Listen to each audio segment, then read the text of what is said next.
Hi everyone, once again I welcome you all of you my YouTube channel Independent Learn Education। हम अपनी lecturer, headmaster और जितने भी pedagogy के teaching exam हैं उसकी प्रिपरेशन सीरीज़ में आप सबको वेलकम करते हैं। हम हिस्ट्री ऑफ वेस्टर्न एजुकेशन को डिस्कस कर रहे थे, जिसमें आज हम डिस्कस करेंगे जीन जैक्स रोसो को, जो एक स्विस एजुकेशनिस्ट हैं, यानी कि स्विट्ज़रलैंड के रहने वाले हैं। Jean Jacques Rousseau was a Genevan philosopher, writer and composer. Philosopher हैं, राइटर हैं, कंपोज़र हैं। His political philosophy influenced the progress of Europe as well as aspects of the French revolution and the development of modern political, economic and educational thought. इनकी जो political philosophy है उन्होंने Europe में बहुत ज़्यादा influence किया और इनको फादर ऑफ फ्रेंच रेवोल्यूशन भी कहते हैं। जो फ्रांस के अंदर रेवोल्यूशन आई वो 1789 में आई आफ्टर हिज डेथ, लेकिन उस वक्त जीन जैक्स रोसो की डेथ हो चुकी थी। लेकिन फिर भी इनको फ्रेंच रेवोल्यूशन का फादर क्यों कहा जाता है? क्योंकि इनकी जो बुक्स हैं या उनकी जो राइटिंग मटेरियल है उसको बहुत ज़्यादा लोग उससे इन्फ्लुएंस हुए, उससे बहुत ज़्यादा असर लिया उन्होंने, और जो फ्रेंच रेवोल्यूशन का बेस बने। और इनकी जो फ़िलासफ़ी है इसके अंदर मॉडर्न पॉलिटिकल है, इकोनॉमिक्स एंड एजुकेशनल थॉट इनके बहुत ज़्यादा इम्पॉर्टेंट हैं। He presented the philosophy of naturalism. इन्होंने एजुकेशन के अंदर नेचुरलिज्म की फ़िलासफ़ी प्रेजेंट की। अब नेचुरलिज्म क्या है? नाम से ही जाहिर है, nature. Rousseau gives importance to freedom very much. इन्होंने फ्रीडम की बात की कि स्टूडेंट को, चिल्ड्रन को उसको आज़ादी दी जाए ताकि वो आज़ादाना तरीके से, ज़्यादा बेहतर तरीके से माहौल को समझ सके और ख़ुद को पहले इस काबिल बना सके कि वो कैसे तरीकेगा, किस तरीके से वो ज़्यादा बेहतर तरीके से चीज़ों को सीख सकता है। ये फॉर्मल एजुकेशन के अगेंस्ट थे। फॉर्मल एजुकेशन कौन सा सिस्टम है? जैसे हमारा है कि एक स्पेसिफिक एज में बच्चे को स्कूल भेज दें, ज़बरदस्ती भेज दें उसको, उसके दिमाग में ज़बरदस्ती आप चीज़ों को डालें। जो जीन जैक रोसो थे तो वो इस चीज़ के अगेंस्ट थे।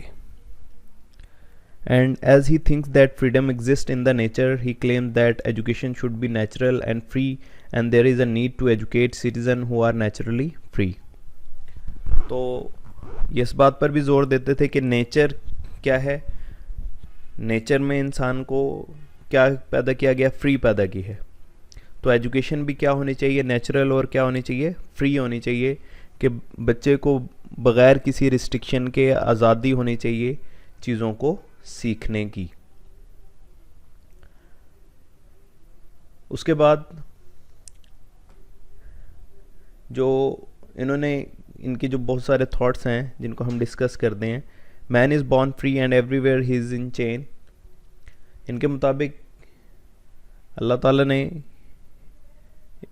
इंसान को फ्री पैदा किया है, लेकिन वो यहाँ इस माशरे के अंदर बहुत सारी चेन के अंदर बंधा हुआ है, यानी कि बहुत ज़्यादा उसके ऊपर रिस्ट्रिक्शन इम्पोज होती हैं। वो चाहे गवर्नमेंट की तरफ से हों, इंस्टीट्यूशन की तरफ से हों, उनके सोशल इन्वायरमेंट की वजह से, उनके कल्चरल इन्वायरमेंट की वजह से हो, तो उसको फ्री जो है ना रहने नहीं दिया जाता, या अपनी आज़ादी के मुताबिक उसे ज़िंदगी गुजारने नहीं दी जाती।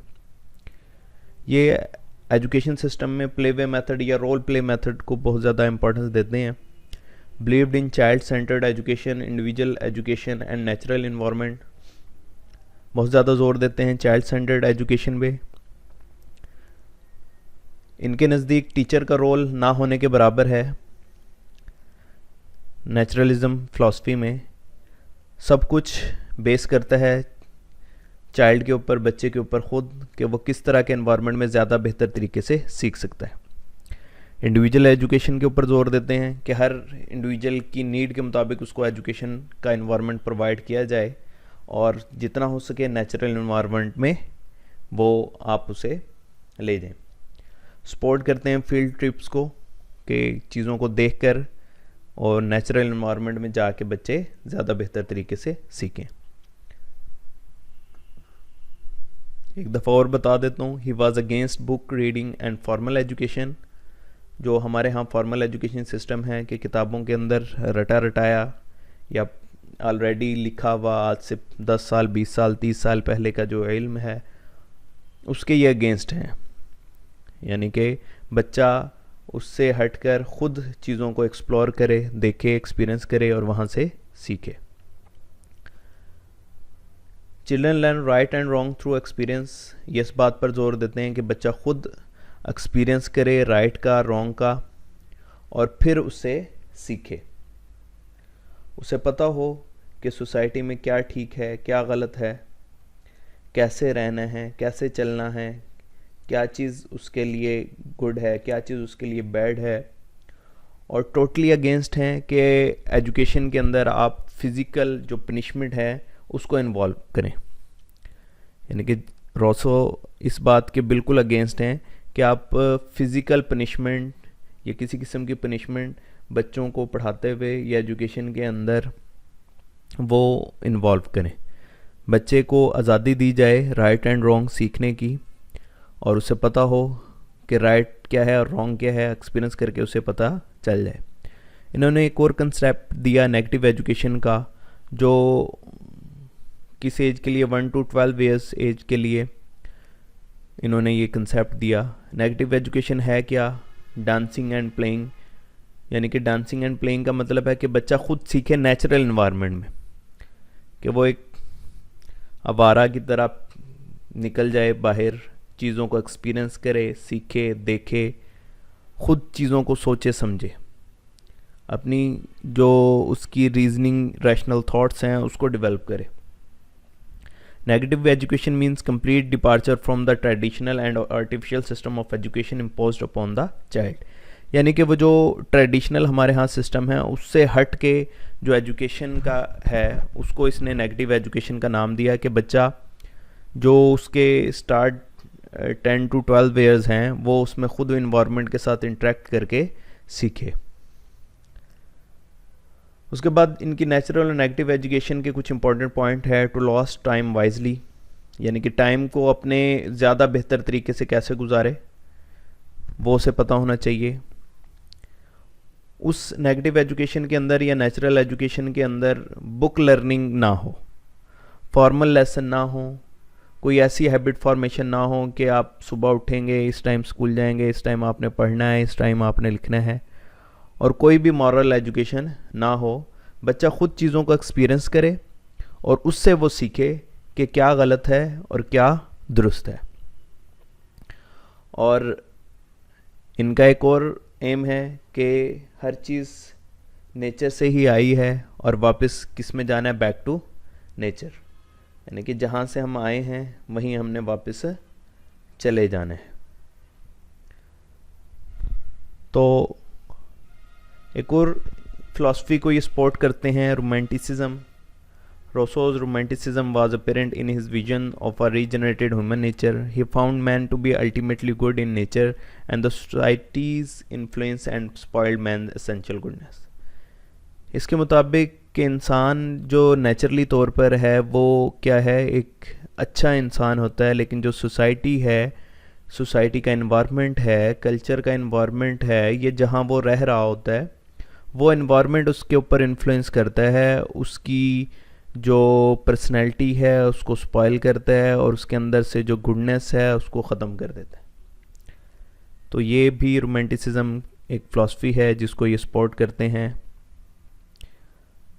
तो हम सबको पता है कि इंसान जब पैदा होता है तो या जब बड़ा होता है या बचपन में होता है तो उसे नेगेटिव चीज़ों के बारे में या गलत चीज़ों के बारे में नहीं होता पता, माशरा ही उसको सिखाता है। या हम यूँ भी कह सकते हैं कि जिनकी वो इन्वायरमेंट में, जिनकी सोहबत में रहता है तो वहाँ से वो सीखता है कि गलत क्या है, दुरुस्त क्या है, और कैसे एक ही माशरे में रहते हुए, एक ही जगह पर रहते हुए एक शख्स पढ़ लिख कर एक अच्छा गुड सिटीज़न बन जाता है और एक बुरी आदत सीख कर चोर या डाकू बन सकता है।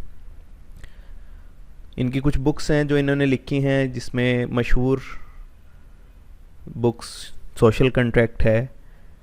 इस सोशल कंट्रैक्ट का कंसेप्ट क्या है कि इंसान खुद के अंदर, इस सोसाइटी के अंदर रहते हुए खुद से एक कंट्रैक्ट करे कि वो कैसे इस माशरे को ज़्यादा बेहतर तरीके से बना सकता है और अपनी रिस्पॉन्सिबिलिटीज़ को कंप्लीट कर सकता है।